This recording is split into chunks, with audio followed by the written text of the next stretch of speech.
Hi, everybody. I'm Andrea. I've written the blog Forest and Fauna. I've had that Betty Rocker. I wrote the cookbook Pure and Simple Paleo about the low no starch diet for ankylosing spondylitis.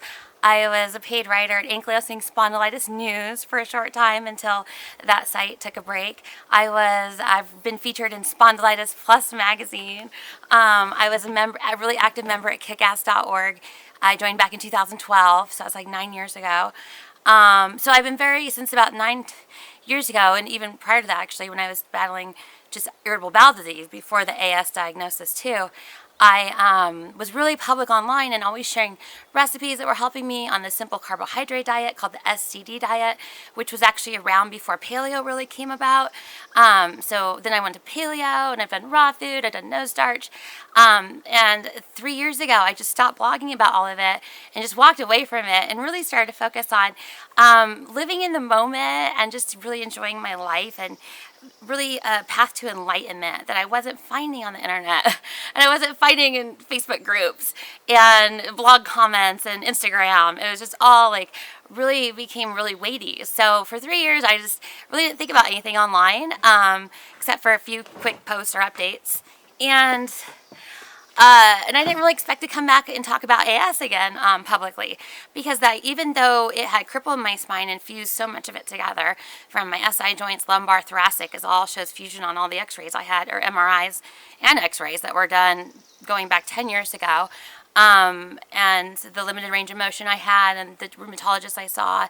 I was a pretty severe case of fusing by the time I was like very early 30s, 30, 31. There wasn't much left. They wanted to put me on Humira and Remicade, but because I had just discovered the no-starch diet around that time, and it was drastically decreasing my inflammation, I didn't have any desire to go on Remicade or Humira. I just really, for my heart, it wasn't the right choice. So I stuck with the diet.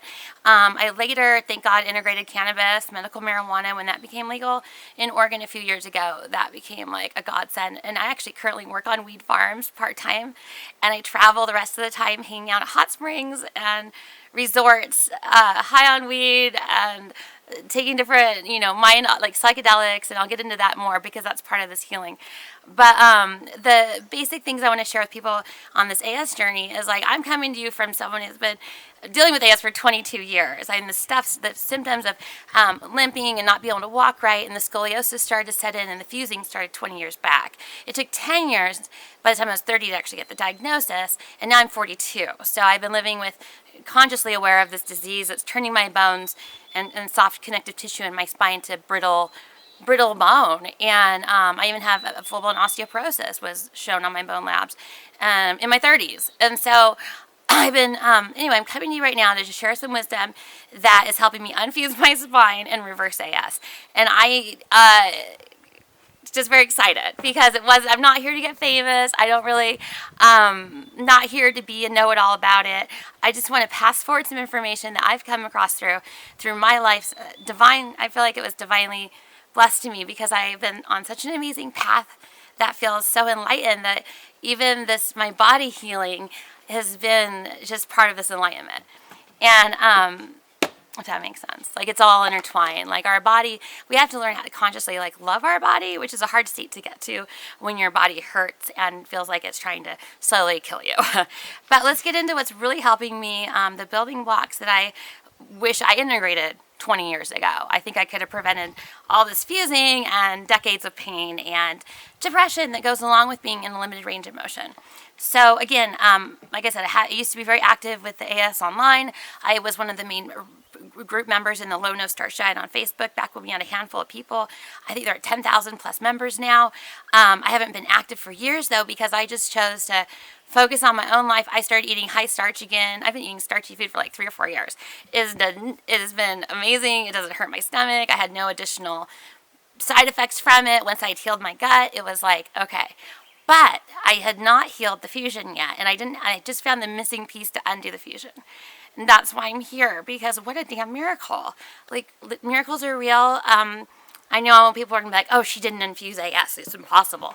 Well, if whatever you believe becomes your reality. So I started to believe it was curable, and it took 3 years. I made an announcement in this Facebook group 3 years ago that I was working on a mineral miracle book, and I was going to freaking remineralize my spine. And it took 3 years of an adventure, and I totally put like healing the spine always on the sideline. It was really more about my heart and getting to know all these amazing souls and living a more open, aware life and a more conscious life in nature that was more important to me than even my physical body anymore. And so I just got used to taking my body with me wherever I went. And I think that's one tip that stuck with me from when I first saw one of these, a really cool pain psychologist. It must have been, 8 years ago or so. And I went to him specifically because he didn't prescribe drugs for pain. And he would use other alternative methods. But he was this tough New Yorker. And he was like, when you got an illness like this and you've got pain, it's just, and he's referring to his wife had a painful illness, but she could still go out and do things. And he was saying, sometimes you just put the pain in a suitcase and just toss it in the back of the car. Like, it's going to go with you anyway. Be like, all right, pain, I know you're going to be here. I'm not going to fight you. I'm tired of wasting my energy on you. I'm going to put my energy into things that are going to make me happy and be more fulfilling for me, and put this worry on the side. So for a long time, I just put my AS in a suitcase. And I'm only here right now. Like I said, I have no interest in being highly involved in user groups or Instagram or Facebook anymore. It's really draining to be online, I find. I have this off-grid cabin, and I enjoy reading social media posts, but just being actively involved and I just don't like it anymore. Okay, so let's say the couple of things that are really helping me. I'm sure all of you have heard of collagen, but collagen makes up 90% of your bones in your body. The building block is collagen. 70% of your cartilage, and for like tendons, I think it's closer to 90%. And with ankylosing spondylitis, this disease goes right after our bones and connective tissue. And when I tell people what AS does to the body, when it did to my spine, is it basically calcified the soft tissue along my spine, turning it to bone. So anywhere that there was like cartilage or soft tissue, it turned that to bone, and then also grows bone spurs between the vertebrae. But when I mentally started to meditate on how do I add elasticity back to these joints, number one, for skin elasticity, hair and nail support, digestive health. It helps with the stomach. It's going to help your collagen will help the stomach lining even. Of course, your skin, your hair, and your bones. So I always tell people, if you don't do collagen for your bone health, at least do it for the facelift you'll get in a few weeks, because it totally helped my face feel way more amazing at 42. And I take this brand, Vital Proteins, has 15 grams of collagen peptides per serving.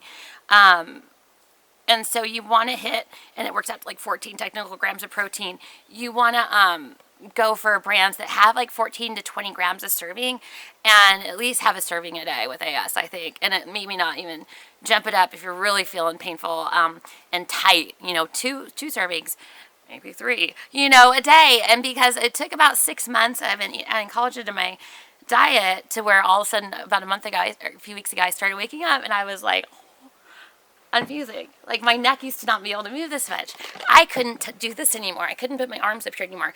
Like, I got so fused and stuck that I would have to look like this if someone was talking, or I'd have to go like this. And now I can whip around, and I'm doing all this, it's getting better. Like, I'm not all the way unfused, but it's getting so much better that I can feel my deep breath going into my lungs more.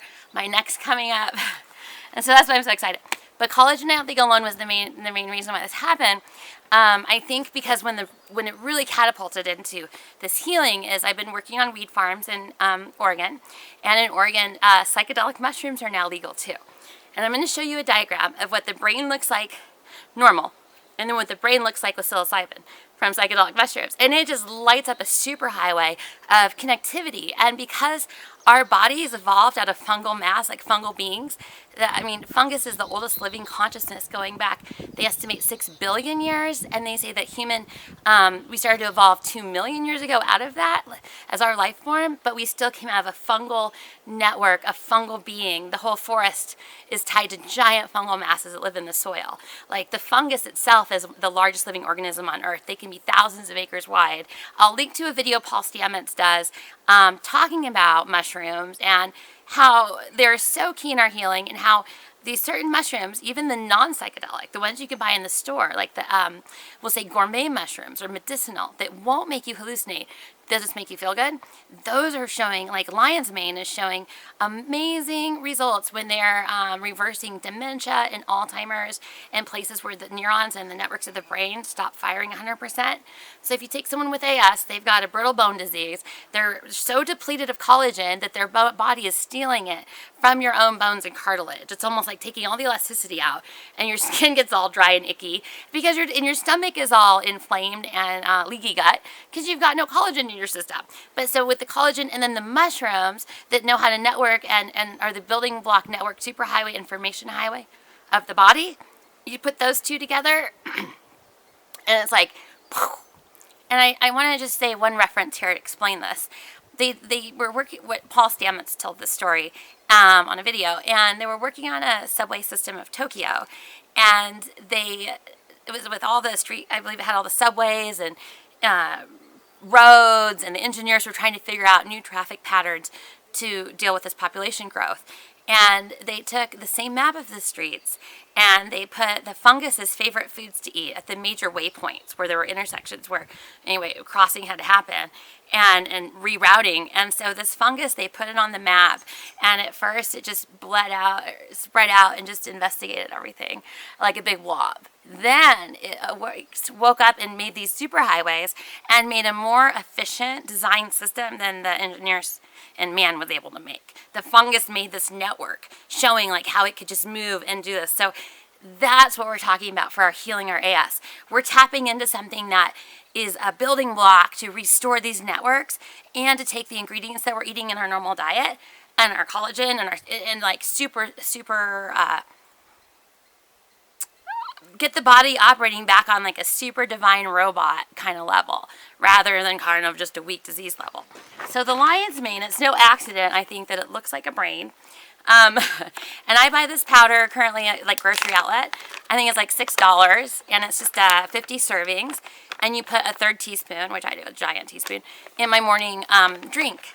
And I'll tell you about that. So my morning drink right now, which is insanely amazing, is lion's mane, reishi, and chaga. So like I said, each one has about 50 servings, and they're about $6 each. So I put spoonfuls of that, and then I do pure cacao, which we know is loaded with magnesium and other things that make you feel amazing. And then I'll put a little bit of honey in there for sweetener, and hot water. And this is like I would say it's like 10 times better than an Americano for the energy I get, even though the caffeine's very limited. It's only the cacao or the cocoa that has a little bit of the caffeine compared to coffee. But the energy, it's like, whoop, it's like it's like a wilted flower that's been depleted of all these things, whoop. So that's kind of why I'm here today. But I want to add, though, that I think that the miracle, because I don't know of anyone who's gone online and unfused their spine yet. And like I've got the total MRI reports from a couple different rheumatologists I saw and x-rays floating around that I could get back to prove, if everyone wanted to see my whole medical history. But if you're only looking at this to doubt me or to try and misprove it, I suggest put your energy into something else, because I am only here to try to help others. Like, hey, if someone had told me this 20 years ago, I might have been able to stay flexible and not had to go through this decades of pain, confusion, very limited diet, irritable bowel disease, crippled spine, and I'm just grateful, I guess, for the miracle of it. And there's like a bunch of other things I want to share that have helped me, as I'm doing this, but I think these are the main ones. And all the wisdom came to me through prayer and meditation. I also take a lot of cannabis. Like I said, I work on the cannabis farms. I'm a total pleasure seeker. Like, I want to feel good all the time. So I don't do things that make me feel bad. So I can totally, like these days, like, when I was healing, going through all this, I've been eating out at restaurants 3 times a day, still healing, still eating a lot of starch, still eating smoothies and great Indian food and fish tacos, all the normal stuff at the restaurant, not even restricted. But I got to get into some details on what foods I do avoid when I go out, and how an MTHFR and enriched flours and like certain oils. There's a few things I think that can make a giant drastic whether I feel good or not when I eat out. And I want to share those because I don't have to watch any limited foods anymore. and I'm healing at record pace. So I just want to throw that out there. I'm not trying to get anyone off of their current plan, but to just think about the plan you're on. Is it stressing you out? Are you anxious? Or are you alive and feeling really good? Because I think that healing should be like an exciting journey. So I'm here to help that even if you're on the strictest no starch diet, maybe you could get a non-flavored collagen and at least try some mushrooms and see if you can start rebuilding some circuitry. That will help because they're showing these mushrooms also reversing depression and PTSD. And it's amazing. Like I could get into so much that I've learned on how the body works and divine this is. But thank you, and I guess I'll post some more updates in the future. Okay.